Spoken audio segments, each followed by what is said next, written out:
Welcome to மிஜிட்லா சமையல் அறைங்க. நீங்கள் பார்த்தோன்னே உங்களுக்கு தெரிஞ்சுக்கும் இது ஒரு ஈவினிங் டைம் ஸ்நாக் ரெசிபி தான், சமோசா ரெசிபி. இதை எப்படி செய்யணும் வீடியோக்குள்ளே போய் பார்க்கலாம். இன்னும் நீங்கள் மிஜிட்லா சமையல் அறை சேனலை சப்ஸ்கிரைப் பண்ணலையா? உடனே ரெட் கலர் பட்டனை கிளிக் பண்ணி சப்ஸ்கிரைப் பண்ணிக்கோங்க. கூடவே இருக்க பெல் ஐக்கானையும் கிளிக் பண்ணிக்கோங்க.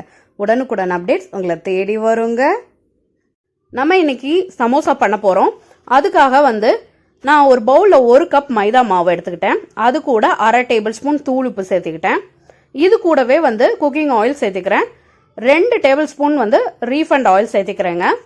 இது கொஞ்சமாக தண்ணி ஊற்றி சப்பாத்தி மாவு பதத்துக்கு நம்ம பிசைஞ்சு எடுக்க போகிறோம். கொஞ்சம் கொஞ்சமாக ஊற்றி பிசைஞ்சுக்கங்க. நம்ம இன்னைக்கு சமோசா டைரெக்டாக பண்ண போகிறது கிடையாது. சமோசா ஷீட் ரெடி பண்ணி அதில் தான் சமோசா பண்ண போகிறோம். ஸோ அந்த ஷீட் ரெடி பண்ணுறதுக்கு மாவு பிசைஞ்சுக்கலாம். இந்த மாவு சப்பாத்தி மாவு பதத்துக்கு இருக்கணும். ஸோ உள்ளங்கையில் கொஞ்சம் அழுத்தம் கொடுத்து பசைங்க. நல்லா சாஃப்டாக வர வரைக்கும் பிசைஞ்சு எடுத்துக்கோங்க.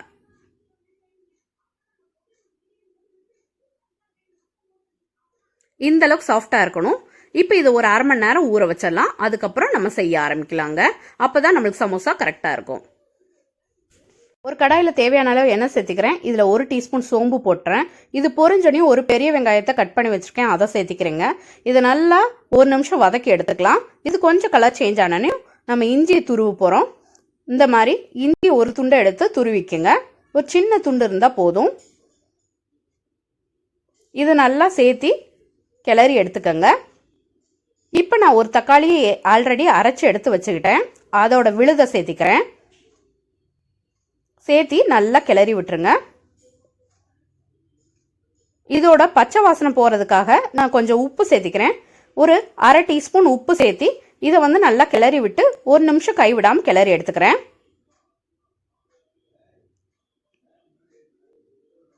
இப்போ 1 நிமிஷம் ஆயிருச்சு. இதில் ஒரு 1/4 டேபிள் ஸ்பூன் மஞ்சள் தூள், 1/2 டேபிள் ஸ்பூன் மிளகாய் தூள், 1/4 டேபிள் ஸ்பூன் கரம் மசாலா தூள் சேர்த்திருக்கேன் ஃப்ளேவருக்காக. இப்போ இதை சேர்த்திட்டு நல்லா கிளறி விட்டுக்கோங்க. இந்த வெங்காயம் தக்காளி எல்லாம் சேர்ந்து பைண்ட் ஆகணும். இப்போ 1 நிமிஷம் கைவிடாமல் கிளறின பிறகு இது நல்லா மசாலாலாம் பைண்ட் ஆயிடுச்சு. இப்போ இது தேவையான காய்கறி சேர்த்திக்கலாம். நான் ஆல்ரெடி இந்த உருளைக்கிழங்கு பட்டாணி எல்லாம் வேக வச்சுக்கிட்டேன். ஏன் குழந்தைகளுக்கு இந்த காம்பினேஷன் ரொம்ப பிடிக்குங்கிறதுனால நான் இதை சேர்த்திருக்கேன். இது கூடவே 1 டேபிள் ஸ்பூன் உப்பும் சேர்த்திக்கிறேங்க. இதை சேர்த்து நல்லா கிளறி விட்டுருங்க. இந்த ஸ்டஃபிங் கூட நல்லா உருளைக்கிழங்கு பட்டாணி பைண்ட் ஆகிற அளவுக்கு கிளறி விட்டுருங்க. ஒரு 1 நிமிஷம் கிளறினீங்கன்னா இந்த ஸ்டஃபிங் ரெடி ஆயிடுச்சு. நம்ம மைதா மாவை சப்பாத்தி மாவு பதத்துக்கு பரட்டி வச்சோம் இல்லையா? இப்போ ஒரு 1/2 மணி நேரமாவது ஊறி இருக்கும். இப்போ ஊறின பிறகு நம்ம இப்போ சப்பாத்தி பதத்துக்கு தேய்ச்சி எடுத்துக்கலாம். ஃபர்ஸ்ட் உருண்டைகளை பிச்சு போட்டுடலாம். இப்போ மாவு 5 உருண்டையை பிரிச்சுக்கிட்டேங்க. ஒரு சப்பாத்தி கல்லில் கொஞ்சம் மைதா மாவு தூவி விட்டுறேன். இப்போ ஒரு உருண்டை எடுத்து அதிலே பெரட்டி நான் தேய்ச்சிக்கிறேன். இது மேலே கொஞ்சம் மைதா மாவு மட்டும் தூவி விட்டு மறுபடியும் தேய்ச்சி எடுத்துக்க போகிறேன். நல்லா ஓரளவுக்கு பெருசாக வர்ற அளவுக்கு தேய்ச்சிக்கலாம். ரொம்ப பெருசாக தேய்க்க வேண்டாம். அது மட்டும் இல்லாமல் நம்ம 5 உருண்டையும் தேய்ச்சிட்டு மறுபடியும் ஒன்றா வச்சு தேய்க்கணும். ஸோ அதுக்காக ஒன்றா வைக்கும்போது ஒட்டாமல் வரணும் இல்லையா? அதுக்காக எண்ணெய் இது மேலே தடவிடலாங்க. ஃபுல்லாக எண்ணெய் தடவிடுங்க. இதுக்கு பதிலாக நீங்கள் வெண்ணெய் இல்லாட்டி நெய் கூட தடவிக்கலாம். இப்போ ஒரு தட்டில் மைதா மாவை இது மாதிரி தூவி நல்லா தடவி விட்டுறேன். தட்டில் ஒட்டாமல் வரணுங்கிறதுக்காக. இப்போ நம்ம தேய்ச்சி வச்சுருக்கிறத இந்த பிளேட்டில் ப்ளேஸ் பண்ணிடலாம். வச்சுட்டு இது மேலே கொஞ்சம் மைதா மாவை தூவி விட்டு நல்லா தடவி விட்டுருங்க. இப்போ நான் அடுத்த உருண்டை எடுத்து இதே மாதிரி தான் பண்ண போகிறேன். மறுபடியும் மாவில் டஸ்டிங் பண்ணிவிட்டு இதை நல்லா ரவுண்ட் ஷேப்புக்கு ஓரளவுக்கு தேய்ச்சி எடுத்துக்க போகிறோம். தேய்ச்சி எடுத்துட்டு இது மேலேயும் ஆயில் அப்ளை பண்ணிவிட்டு தட்டில் வச்சுட்டு மறுபடியும் மைதா மாவு தூவ போகிறோம். ஆமாம், 5 இதையும் தேய்ச்சி எடுத்துக்கிட்டேன். இப்படி சப்பாத்தி மாதிரி 5 சப்பாத்தி மாதிரி தேய்ச்சி எடுத்துக்கிட்டேன். இப்போ இதை என்னோட ஒர்க்கிங் ஏரியாவில் நான் வச்சு தேய்க்க போகிறேன். என்னோட சப்பாத்தி கல் ஒரு மீடியம் சைஸ் கல், ஓரளவுக்கு தான் தேய்க்க முடியும். இதை கொஞ்சம் பெருசாக தேய்க்கணும். அதனால நான் ஒர்க்கிங் ஏரியாவில் கொஞ்சம் மைதா மாவு டஸ்டிங் பண்ணி அது மேலே இதை 5ஐயும் வச்சு அது மேலே கொஞ்சம் மைதா மாவையும் தூவி விட்டு நல்லா இந்த மாதிரி எவ்வளோ டிரான்ஸ்பரண்ட்டாக எவ்வளோ தூரம் இழுக்க முடியுமோ மெல்லுசா, அந்த அளவுக்கு மெல்லுசா தேய்ச்சி எடுத்துக்கிறேங்க. தேய்ச்சி எடுத்துட்டு உங்கள்கிட்ட காமிக்கிறேன். நல்லா தேய்ச்சி எடுத்த பிறகு ரொம்ப மெல்லுசா நல்லா பெருசாக தேய்ச்ச பிறகு ஒரு பிளேட்டுக்கு ட்ரான்ஸ்ஃபர் பண்ணிக்கிறேன். இப்போ 5 இது ரெடியான பிறகு நான் அந்த ஒரு தோசைக்கல்ல வந்து இதை அப்படியே போட்டுறேன். தோசைக்கல் வந்து ரொம்ப சூடாக வேணாம், மீடியம் ஃப்ளேமில் வச்சுட்டு இதை போட்டுருங்க. இதை தோசைக்கல்லை வச்ச உடனே அடுப்பை ஆன் பண்ணிட்டு இதையும் போட்டுருங்க. ஒரு 30 செகண்ட் மட்டும் சூடாகட்டும். சூடானனையும் அப்படியே திருப்பி போட்டுருங்க. திருப்பி போட்டுட்டு அப்புறம் வந்து நம்ம கையால் மெதுவாக உரிச்சு விட்டோம்னா தானாக வந்துடும். இதை திருப்பி மறுபடியும் கீழே இருக்கிறது மேலே வர்ற மாதிரி திருப்பி போட்டு இந்த மாதிரி உரிச்சு எடுக்கணுங்க. இப்போ 30 செகண்ட் ஆயிடுச்சு. இப்போ லைட்டாக பிரித்து பாருங்கள், இந்த மாதிரி பிரிஞ்சுக்கிட்டு வரும். அப்படி கொஞ்சம் கொஞ்சமாக மெதுவாக பண்ணுங்கள், ரொம்ப பொறுமையாக பண்ணணும். இந்த மாதிரி கொஞ்சம் கொஞ்சமாக பிரித்து விட்டிங்கன்னா அழுங்காமல் பிரிஞ்சுக்கிட்டு வந்துடும். இந்த ஸ்டெப் தான் மெயின். சமோசா சீட் பண்ணும்போது எப்பயுமே வந்து இந்த ஸ்டெப்பை மட்டும் கொஞ்சம் கேர்ஃபுல்லாக பண்ணிட்டீங்கன்னா போதும். ஈஸியாக பண்ணிடலாம் சமோசா. கொஞ்சம் பொறுமையாக மட்டும் நீங்கள் பண்ணிங்கன்னா போதுங்க.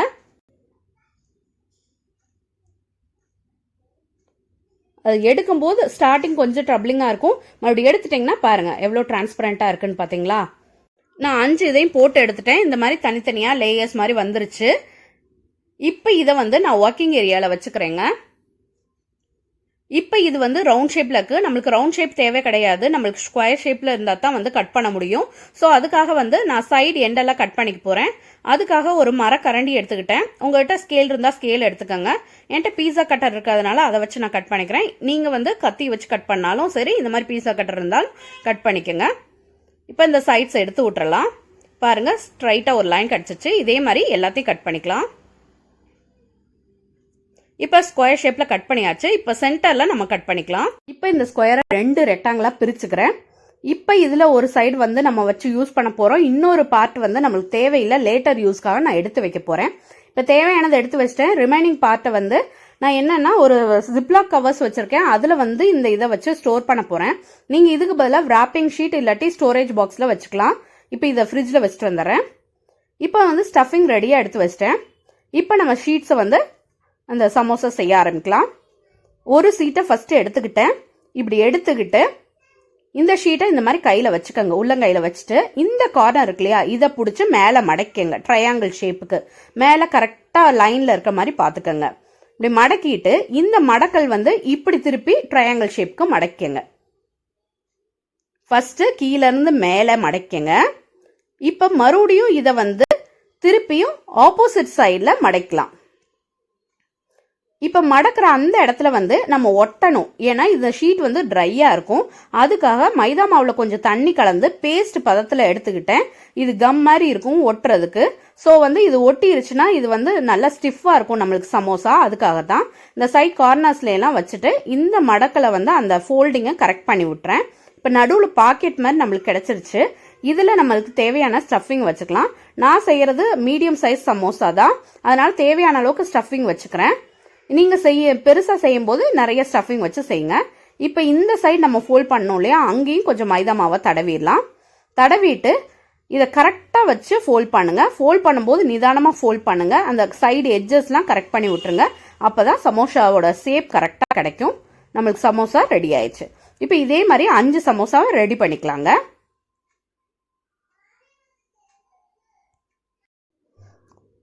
கடாய் ஒன்று அடுப்பில் வச்சுருக்கேன். அதில் தேவையான எண்ணெய் சேர்த்திட்டேன். ஆயில் ஓரளவுக்கு சூடானனையும் நம்ம சமோசாவை போட்டுடலாம். ஃப்ளேமை வந்து ரொம்ப லோ ஃப்ளேம்லேயே வச்சுக்கோங்க. எண்ணெய் வந்து போடும்போது ரொம்ப சூடாக இருக்கிற மாதிரி பார்த்துக்காதீங்க, கொஞ்சம் அளவான சூட்லேயே இருக்கிற மாதிரி பார்த்துக்கோங்க. இப்போ சமோசா 1 நிமிஷம் நல்லா குக் ஆன பிறகு லைட்டாக திருப்பி விட்டுறலாம்.